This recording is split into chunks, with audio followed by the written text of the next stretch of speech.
So, es folgt eine Produktion von Radio Weser TV, mit großem V, aus dem Studio Norden.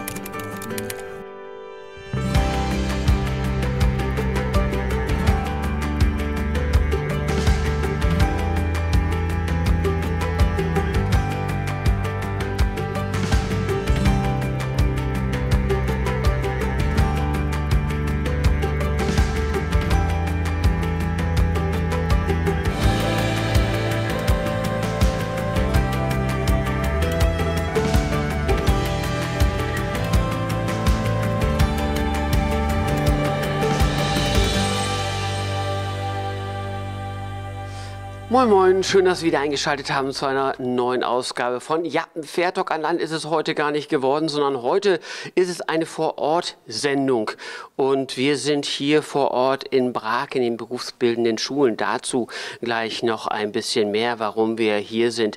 Wenn mir vor 2 Jahren jemand gesagt hätte, dass im Jahr 2022 nicht nur eine 2-jährige Pandemie uns alle in Atem hält, sondern wir mitten in Europa einen Krieg haben, den hätte ich bei allem Pessimismus doch einigermaßen für verrückt erklärt. Und das, was da gerade passiert, das ist doch einigermaßen bizarr, was in den letzten Jahren passiert ist. Und das hat natürlich auch bei uns für einige oder zu einigen Verwerfungen geführt. Wir haben auch einige Probleme gehabt mit unserem kleinen Team. So hätten wir in der letzten Woche eigentlich genau über das Thema Ukraine-Hilfe auch berichten wollen. Das hat aufgrund eines Corona-Falles dann wiederum nicht geklappt oder eines Corona-Verdachtsfalles. Das kann uns im Moment natürlich immer ein bisschen aus der Bahn werfen. Trotzdem will ich nicht versäumen, nochmal auf die Ukraine-Hilfe auch der Stadt Nordenham zum Beispiel hinzuweisen. Es gibt ja überall im Sendegebiet ganz tolle Initiativen, tolle Organisationen, Privathilfe, viele Menschen, die sich engagieren und organisieren und die helfen wollen. Man kann immer noch helfen. Erkundigen Sie sich bitte vorher, was alles benötigt wird. Kleider werden in der Regel nicht benötigt, sondern Verbandsmaterialien zum Beispiel, Schlafsäcke werden gebraucht, Babynahrung und so weiter. Das findet man auf vielen Homepages hier im Sendegebiet. Alle Gemeinden, Kommunen haben Informationsmaterial zusammengestellt, stellvertretend mal die Nordenhammer Seite, und gesucht werden Unterkünfte, weil auch in unserer Region immer mehr geflüchtete Menschen ankommen, unter anderem ukrainehilfe@nordenham.de. Da können Sie sich dran wenden, wenn Sie Wohnraum innerhalb Nordenhams und umzu zur Verfügung stellen wollen. So viel der Vorworte. Wir sind hier gelandet in der Schule, weil das auch mit Corona zu tun hat. Denn Corona hat auch die Schulen und öffentliche Veranstaltungen für Eltern zum Beispiel ein bisschen ausgebremst. Und deshalb sind wir hier und wollen heute mit Lehrerinnen und Lehrern der weitergehenden Schulen sprechen. Wir machen nämlich sozusagen eine Infoveranstaltung für Eltern, wo sie dann ihr Kind schulmäßig unterbringen können. Da wir nun mal hier sind, haben wir uns aber hierher nach Brake auch gleich noch andere Gäste eingeladen, die wiederum im Grunde genommen auch mit Corona zu tun haben. Da hinten ist eine Bühne, um die geht es zwar nicht, es geht aber um eine Bühne. Es geht nämlich um die Esenshammer Spielschar. Genau. Und ihr habt jetzt, bringt bald ein Stück an den Start, was eigentlich schon vor 2 Jahren fertig war. Wir haben uns vor 2 Jahren schon darüber unterhalten, Marietta. Ja. Erzähl kurz, das Stück feiert jetzt bald endlich Premiere. Wie fühlt es sich an nach so langer Zeit, dass das Stück endlich auf die Bühne kommt? Ja, das ist ein ganz tolles Gefühl, nach 2 Jahren wieder mit den Leuten zusammenzusitzen, zu proben, Spaß zu haben bei den Proben. Ja, und wir hoffen natürlich, dass uns jetzt nicht Corona nochmal in die Quere kommt und dass wir es dann nochmal verschieben müssen oder gar ganz absagen müssen. Ja, die Zeit war natürlich lang. 2 Jahre ist eine lange Zeit, es passiert sehr viel. Wir mussten dann 3 Theaterspieler ersetzen praktisch. Aber das hat auch gut geklappt. Und jetzt sind wir ganz zuversichtlich, dass es denn doch auf die Bühne gehen kann. Wir müssen natürlich die Zuschauer nochmal auf den Stand bringen. Ja. Das Stück heißt Der König der Möwen. Ja.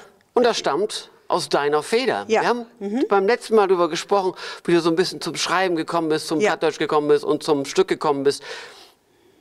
Vielleicht kommen wir da gleich nochmal drauf, dass wir das nochmal ein bisschen in Erinnerung rufen. Aber erzähl uns, unseren Zuschauern erstmal, was hat es mit dem Stück auf sich? Der König der Möwen, angelehnt natürlich an ein ganz bekanntes anderes Stück. Ja, aber im Grunde ist hier Ralf Müller schuld an dieser ganzen Geschichte, denn auf der Silberhochzeit von Ralf und Anja Müller hat seine Tochter, Schwester und Verwandtschaft, die haben die Gruppe ABBA nachgemacht. Und mit Mal war eine Stimmung im Saal, das ist nicht zu beschreiben. Und da habe ich gedacht, das müsste man mal irgendwie auf eine Theaterbühne bringen. Und der zweite Auslöser war dann unser Mitspieler Hergen Lührs, der sagte, ich will nicht immer einen Bauer spielen oder einen Polizisten, ich möchte mal was ganz anderes. Da habe ich gedacht, ein Kapitän würde ihm gut stehen. Und so kam diese Kombi mit ABBA und mit Kapitän. Und also landete die ganze Angelegenheit auf einem Kreuzfahrer. Und wir fahren von Nordenham nach London. Und da passieren natürlich so einige Geschichten, die man noch nicht verraten darf. Einer der Mitglieder der Bühne steht auch bei uns und ist Schauspieler auf der Bühne. Das war wir haben uns auf du geeinigt, auf der Silberhochzeit war es? Ja, unsere Silberhochzeit, ja. Wie war denn deine Reaktion, als Marita mit der Idee um die Ecke kam, aus dem, was da vorgeführt wurde, da machen wir ein Theaterstück? Ja. Hast du sie erst für verrückt erklärt, oder? Also an dem Abend, das ist ja schon gleich geboren worden, diese Idee, selbst also noch auf der Hochzeit, beim Feiern.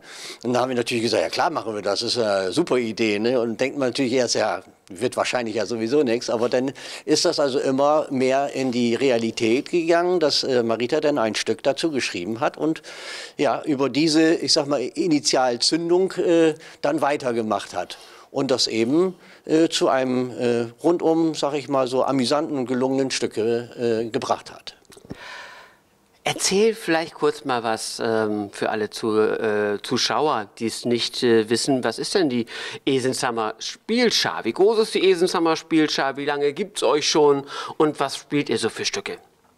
Ja, wir haben unsere Spielschar gegründet, nachdem, ich glaube, das war musst du mir jetzt vielleicht noch mal helfen, 2018 haben wir die Spielschar gegründet, den Verein. Davor gehörten wir zum Bürgerverein Esensham. Genau. Und davor gehörten wir immer zur Freiwilligen Feuerwehr Esensham. Also insgesamt gibt es diese Theatergruppe seit über 50 Jahren. Ja. Haben ja immer im Esenshamer Hof gespielt, bei Kruse. Und, aber da ja nun der Esenshamer Hof geschlossen hat. Das ist auch dazu gekommen, Corona-bedingt geschlossen. Und da mussten wir uns natürlich jetzt neu orientieren. Und da haben wir ja Gott sei Dank das Angebot von Udo Fenemer bekommen, wir könnten im Dorfkrug spielen. Natürlich gehört eigentlich die Esenshamer Spielschar nach Esensham. Nicht? Also unser Kulturleben ist ja nun noch ein bisschen reduziert in Esensham, aber gut, wir freuen uns, dass wir spielen können, spielen dürfen und fühlen uns auch ganz wohl. Ne? Ja, muss ich so sagen. Ist gut. Wir sind so rund, glaube ich, so 20, 25 Leute in der Spielschar mit Technikern und Helfern, alles drumherum. Und Spieler haben wir, glaube ich, so aktive 10, 11 Spieler, die knappes Dutzend, knappes Dutzend, die dann auch die Stücke besetzen können. Ja. Und es kommt natürlich auch immer wieder zu wie soll ich das sagen, beruflichen Einschränkungen in Anführungsstrichen, dass man eben, wenn man sich jetzt Stücke schon mal ausgesucht hat, dass man das ein oder andere dann wieder, ich sag mal so wie jetzt gerade auch neu besetzen muss oder man, wenn man keine Leute kriegt, sich dann vielleicht von dem Stück verabschieden muss, sondern ein neues aussuchen muss. Aber diesmal hat es Gott sei Dank geklappt, dass wir trotz dieser Widrigkeiten und privaten und beruflichen Bedingungen, die dann vorgeherrscht haben, uns dann wieder mit neuem Spielermaterial versorgen konnten.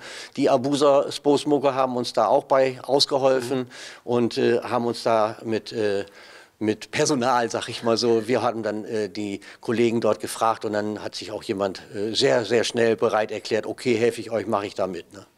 Aber wie muss man sich das vorstellen? Das war ja wirklich, wir haben vor 2 Jahren gesprochen, da haben wir dich ein bisschen als Autorin vorgestellt. Du bist ja auch bei uns keine Unbekannte, weil du im Bürgerrundfunk mitmachst. Du bist bei den Plattdeutschen Nachrichten mit dabei und bist auch sonst sehr umtriebig.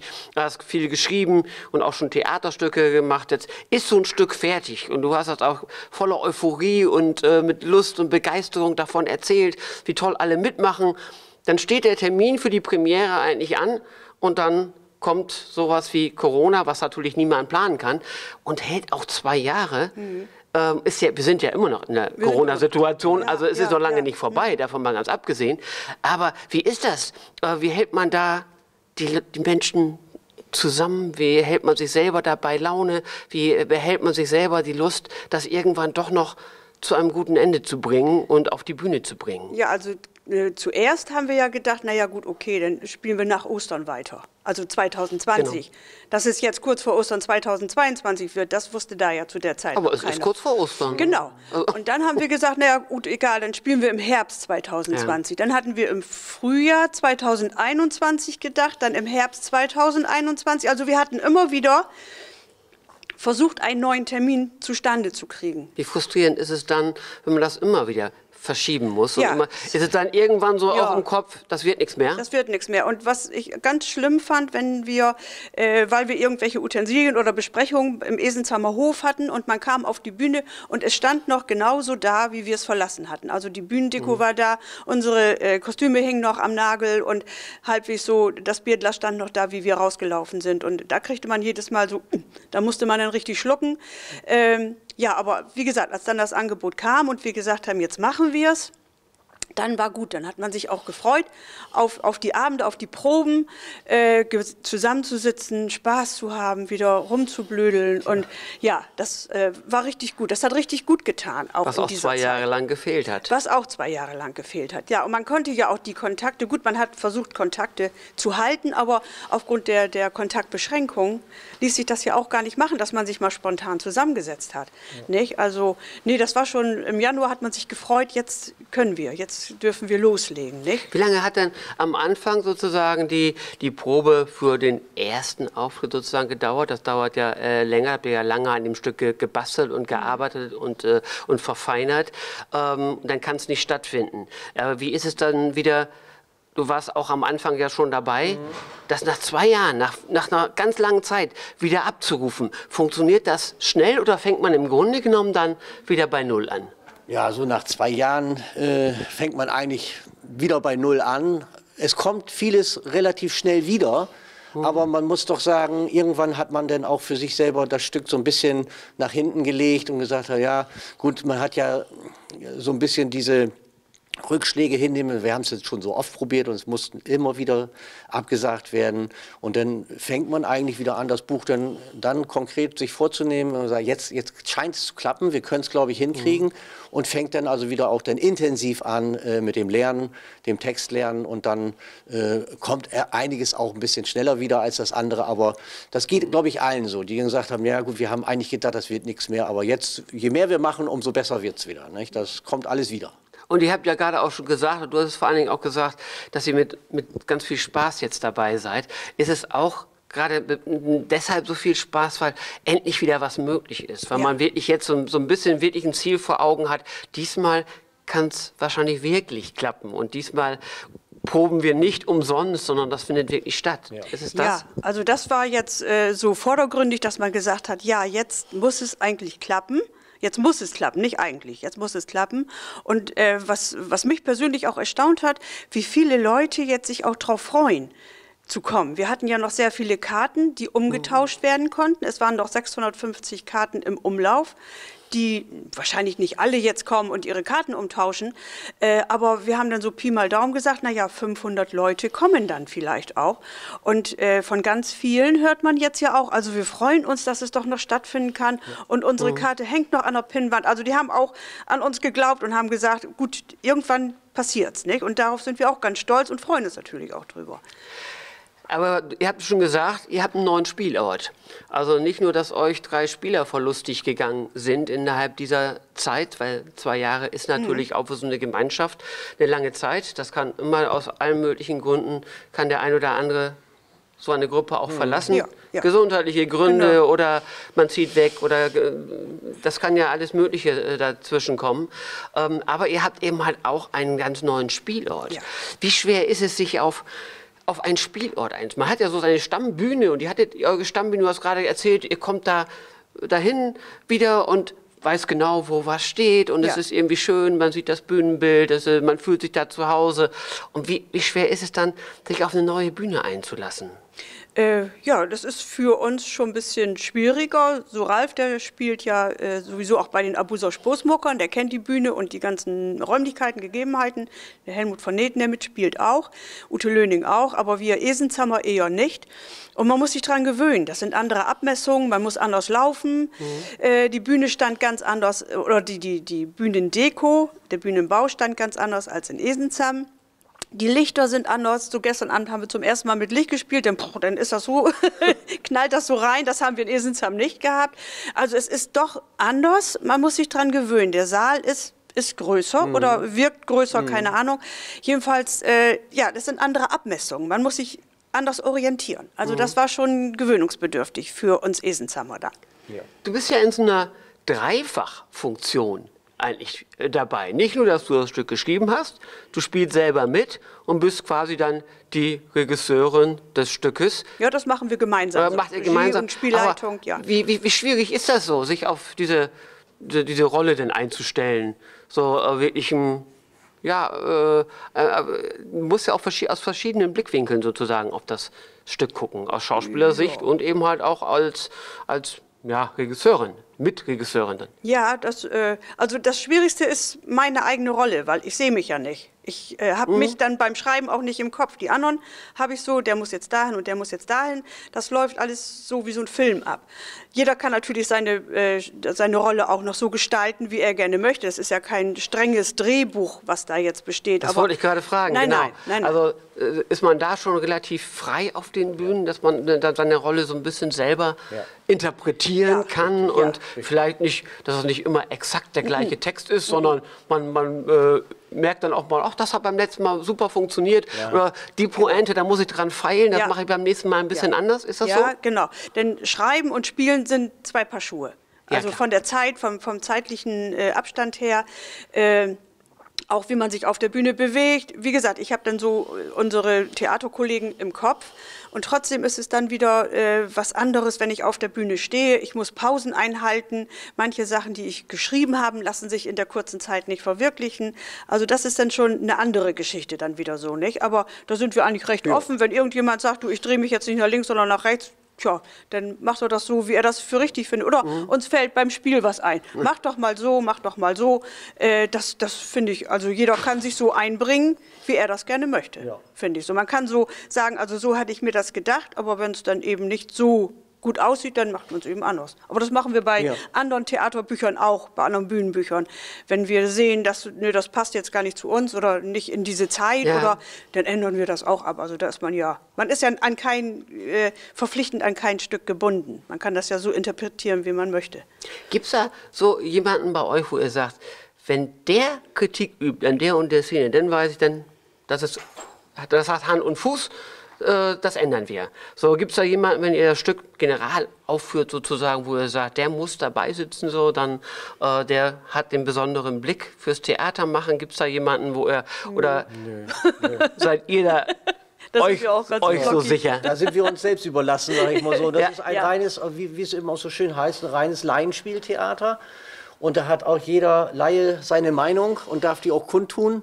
Und so kommen wir eigentlich immer über das Proben und wie Marita auch schon sagt, über die Situation, wie sie sich gerade an dem Abend oder im Probenabend darstellt, kommen wir da auch zu der einen oder anderen Änderung, wo wir sagen, oh Mensch, das war jetzt besser. Also wenn man das dann beibehalten kann, dann wird das immer mehr verinnerlicht und dann hat man irgendwann so einen Fluss drin und dann kommt das auch immer wieder. Und es kann aber auch genauso gut sein, dass bei einer Aufführung, die wir dann haben, das ganz anders wieder ist. Ja.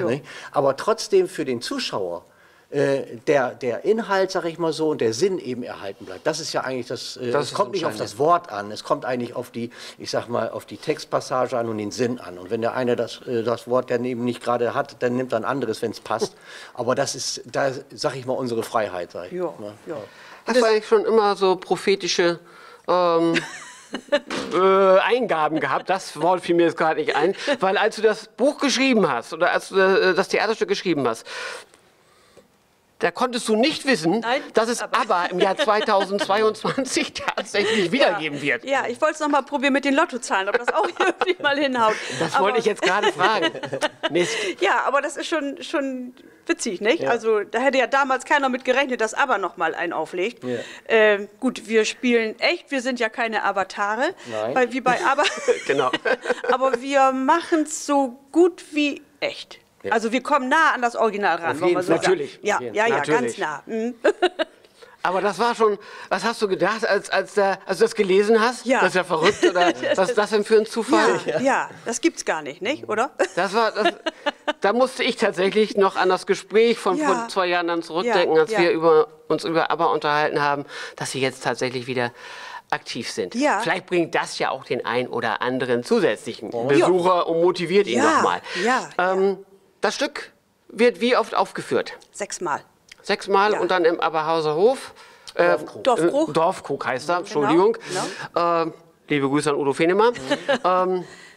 Das hätte ich als alter Abuser natürlich auch eigentlich jetzt fehlerfrei in einem Ja, Satz gleich sagen richtig. müssen, aber gut. Die Aufregung. Ja, Die Aufregung ja, vor der Kamera. So, ne, bin das ja auch nicht gewohnt. Nee, auf der Bühne, das wäre, glaube ich, nichts für mich. Für euch ist es was und ihr freut euch jetzt auf das Stück. Ja. Wann ist die Uraufführung, wann ist Premiere? Und ganz wichtige Frage natürlich für all unsere Zuschauer, die jetzt sagen, klasse, da geht's um ABBA in dem Stück, unter anderem eine Kreuzfahrt und die Region hat was mit zu tun, aber nicht nur die. Das will ich sehen. Und dann noch auf Platt, das haben wir noch gar nicht zum genau, Thema gemacht, ja. das ist ja ganz wichtig, dass es auf Platt ist. Gibt's noch Karten? Jo, also kicken könnt ihr von 25. März an, der ist Premiere, an 26. März obens, an 27. März Sonntag ist nur Mittagsvorstellung, an 1. April Gardert Vita, 2. April und 3. April. Und die Karten für Verkauf oder den Umtusch ist Morgenwoller im Budjadinger Tor bei Venema von 16 bis 18 Uhr und an Freitag von 10 bis 12 Uhr. Und nächste Weg dann Woller mittags und an Freitag. Diese Sendung wird ja erst Donnerstag ausgestrahlt. Das heißt, dass die gestern Karten hätten kaufen können, hilft Ja. jetzt nicht so wahnsinnig viel weiter. Aber die anderen Termine. Also man kriegt noch Karten. Freitag, Wie sieht es denn aus? Du hast gesagt, es waren ja schon viele Karten verkauft für eine Veranstaltung, die von vor 2 Jahren. Wie ist jetzt der Zuspruch? Wir haben noch welche, ne? Ja, auf jeden Jo. Fall. Auch an der Abendkasse wird es immer noch Ja. Karten geben. Ja. Also wir haben da diese Karten, die wir jetzt im Umlauf gehabt haben. Es ist ja nun auch erst einmal richtig in der Zeitung gewesen, zweimal kleine Hinweise eigentlich nur. Und jetzt, wenn die natürlich alle Genau. kommen, weil wir das im Fernsehen noch mal präsent Also haben. viele werden dann sicherlich auch an der Abendkasse dann noch kommen oder sich spontan entscheiden. Wir hoffen jedenfalls, dass noch welche kommen. Wir haben, ich sag mal, gut die Hälfte ist jetzt, ich sag mal, wiedergekommen und da freuen wir uns auch. Ja. Ja. Dann drücke ich euch ganz, ganz fest die Daumen.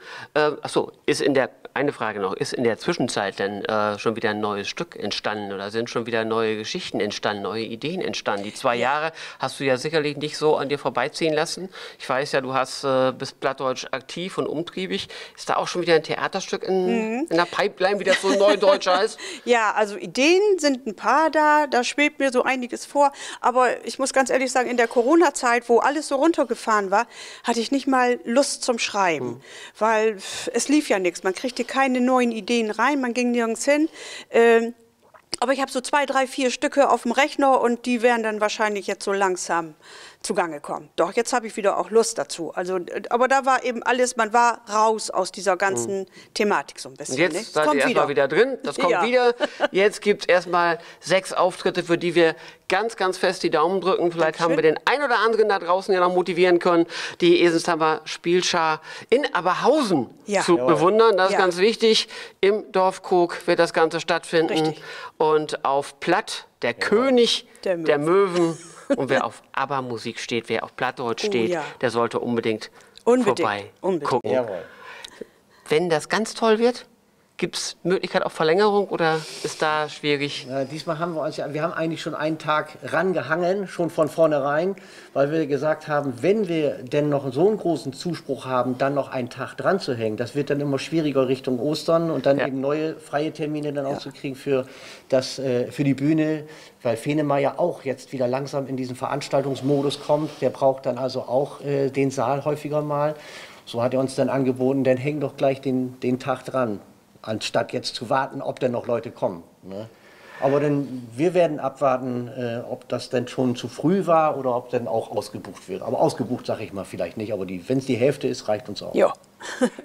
Nochmal, wir drücken die Daumen. Dankeschön. Alles Gute. Bei Theaterleuten sagt man, glaube ich, toi, toi, toi. Ja. Jawohl. Das sage ich dann natürlich auch. Und Ihnen kann ich nur sagen, es gibt 6 Möglichkeiten, das Stück zu sehen. Der König der Möwen. Also, besorgen Sie sich eine Karte und genießen Sie dann endlich mal wieder einen schönen Theaterabend hier bei uns in der Region. Wir bleiben noch hier in der Schule. Ich habe es gesagt, wir sind hier ja nicht nur, um auf das Plattdeutsche Theater hinzuweisen, sondern wir sind hier gleich mit Lehrerinnen und Lehrern im Gespräch. Was es ganz genau mit der Geschichte auf sich hat, das erfahren Sie dann in der nächsten Woche, wenn Sie hoffentlich auch wieder einschalten. Machen Sie es gut. Danke fürs Einschalten. Tschüss.